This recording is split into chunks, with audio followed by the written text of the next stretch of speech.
આગળ સમાચારમાં વાત કરીએ તો અમરેલીથી સમાચાર પ્રાપ્ત થયા છે। આખરે વન વિભાગને મોટી સફળતા મળી છે।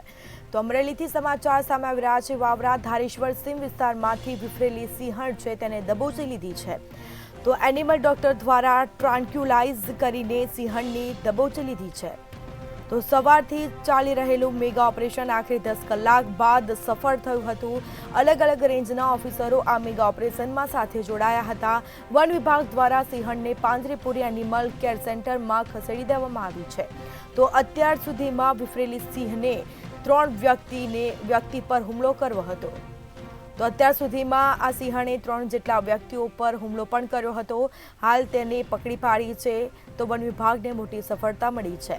તો એનિમલ ડોક્ટર દ્વારા ટ્રાન્ક્યુલાઇઝ કરીને સિંહણને દબોચી લીધી છે।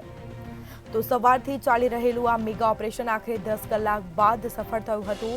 આ સિંહણને પકડવા 10 કલાક બાદ વન વિભાગને સફળતા મળી હતી। અલગ અલગ રેન્જના ઓફિસર આ મેગા ઓપરેશનમાં સાથે જોડાયા હતા। તો વન વિભાગ દ્વારા સિંહણને પાંજરેપુરી એનિમલ કેર સેન્ટરમાં ખસેડી દેવામાં આવી છે।